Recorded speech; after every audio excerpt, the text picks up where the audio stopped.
Good morning and welcome to Soul Talk.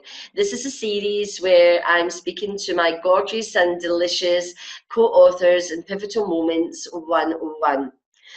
And I'm Brenda Dempsey. I'm the Extraordinary Results Coach and creator of Pivotal Moments 101. And today I've got the beautiful and gorgeous Bethany Rivett-Carnac with us today. So good morning, Bethany. Good morning. Nice to see you. Good to Thank see you for being with us today. So, Bethany, would you just like to say one or two things about who you are and what you do? Yeah, sure. So I'm kind of a multi-passionate, so I'll keep it kind of brief. But ultimately, I do a lot of work with people to help reveal their luminosity and enable them to live from the heart. So whether that's corporate workshops centered around love-led leadership and helping people understand how to lead from here rather than just here, or one-to-one coaching, Reiki sessions, and I also do visual storytelling as well. So a whole mix of fun. Wonderful, and it's such I love all the narrative work that you're doing through the storytelling. It's a great thing, and we're in a book full of stories, so we do know the power of story and what that can do for someone in regards to healing and empowerment. So what I want to know first, Bethany, is why did you say yes to being part of this journey in Pivotal Moments 101?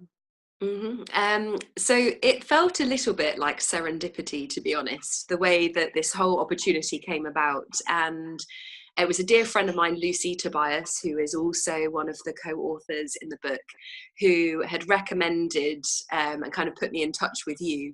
And probably about a year prior, I'd actually been asked to do some illustration for a Hay House author who I absolutely adore and admire, Dr. David Hamilton. And he wrote a book called The 5 Side Effects of Kindness. And I was doing, again, a very serendipitous moment happened where I ended up doing illustration for his book. And at the time, I remember thinking, God, I would absolutely love to be an author in a book, a published book. And so when Lucy mentioned Pivotal Moments to me, excuse me, I've got a cold. When Lucy mentioned Pivotal Moments to me, firstly, it just felt like what my heart had been asking for. You know, the call had been heard, and there you were, Brenda. And then when we met, I just felt so inspired and excited by your vision to create an anthology of stories from real women to allow other women to read and know that they're not alone in their journeys, which I feel is so powerful. So I was totally on board with your vision, and it just felt like I had a story to share, so felt right. So, we keep mentioning pivotal moments, one of my favourite phrases, and it's been something that's been with me a long time. But can you explain to the audience and the listeners what you believe is a pivotal moment? What does it mean, that term, pivotal moment? Yeah. So for me, it feels like one of those moments in time where either something within you completely changes direction or shifts in some way and pivots on itself. So it could be an old belief or way of being, in the world, way of showing up. Or it could be where your outer world seems to just pivot on its axis. The world doesn't seem the same anymore.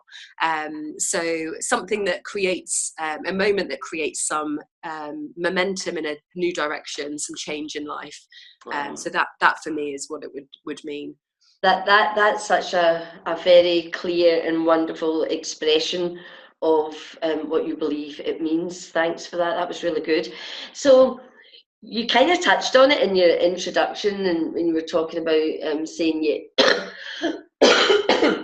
excuse me, I'm getting over the cold. Between the two of us, there's me like sneezing away. It's thrown me off, yeah. So now, you said it was a bit of a dream to be an author. So how does it feel knowing that you are going to be this published author very, very soon? Yeah, I have to be honest. I was thinking about this before the call, and it hasn't quite hit home. So I think every time I I actually do let myself kind of go to that place of letting it sink in. It's incredibly exciting, and I have to be honest, it's showing me how much more opportunity I could give myself to sink into that feeling of joy that comes from doing something that you've been wanting to do for a long, long time. So often we just keep moving on to the next thing. It's really made me realise I just want to sit and let myself immerse in that feeling, because it's so powerful when you do that. So yeah, it feels really good. You know, again, you know, such clarity and great expression in showing your understanding and what you think and believe in, Bethany. It's fantastic, and it is good to think that you're opening up joy in your life by doing something that may be part of your bigger vision and a dream that you've got, and knowing that you can fulfill that is just incredible, you know. So without giving too much away, Bethany, can you give us a little snapshot of what your story's about? Yes. So my story is about, I guess it's about two things. The first is around learning to love yourself as you're pivoting through life, and really fully, wholeheartedly accept who you are. Because I think with any period of change, you're kind of being asked to get to know a new part of you, a new version of you. And sometimes that can feel really scary and unfamiliar. And so my story is a bit about that kind of process of really truly accepting you for who you are. And it's also in alignment with what happens when you're pivoting through life and how that impacts the people around you, the people close to you. Because actually, again, you're almost requiring other people as you're pivoting, changing direction, shifting.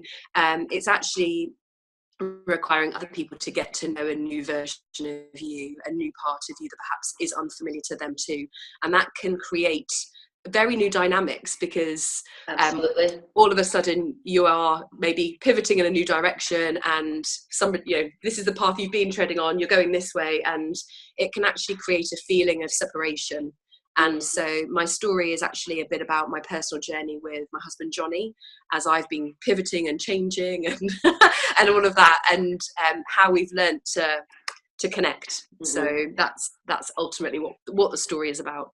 And it's beautiful, and it's about, you know, it's discovering yourself and then realizing that, as you said, you're going in one direction but somebody else isn't going the same direction as you, and how when that person's important in your life, how you still have to consider them and what you're doing, but not at the sacrifice of fulfilling who you are. So I mean, it's beautiful, and we get to see Bethany's beautiful illustrations in the book as well, so that's fantastic too. So with a pivotal moment, there's learning. Like everything in life, we're lifelong learning. So what has been the impact of your pivotal moment? Oh God, good question. The impact of my pivotal moment has been actually me going on this journey of self-love, so and full wholehearted self-acceptance, and so it's led me to be so much more authentic with how I'm showing up in the world. And in the process of that, I've been attracting opportunities that are way more in alignment with me, and creating more opportunities that are totally from my heart and soul, rather than what I felt like I should do. So it's created new avenues for me to explore life, and just a real deep sense of worthiness, I guess, and belonging. Oh, that's beautiful. And I think that's something, God, it sounds so, I don't know, it sounds so random to say that, but actually, you know, during the course of my story, there were many moments where I didn't feel that. And for me, that's one of the most powerful things that could have come from it. Just, there's something really amazing that happens when a woman actually learns to fully love herself and to show up. And you know, there's still days that I have to, you know, watch my mind chat, but thankfully I'm being much kinder to myself now. And that, you know, I can't imagine what could even be possible when I'm on my own team. You know, you're right. So when that seed blossoms and it opens out, you know, like the lotus flower, you know, or like what I like to say about the diamonds, the power that's revealed, I think that's very frightening at first. For a lot of people, men and women, when they really get in touch with who they are at a spiritual, deep level, the power that they realise, you know, if they don't keep grounded and keep nurturing it, it can be very frightening for them. So it's true, you do have to learn to love yourself all over again. And it's such excitement, yeah.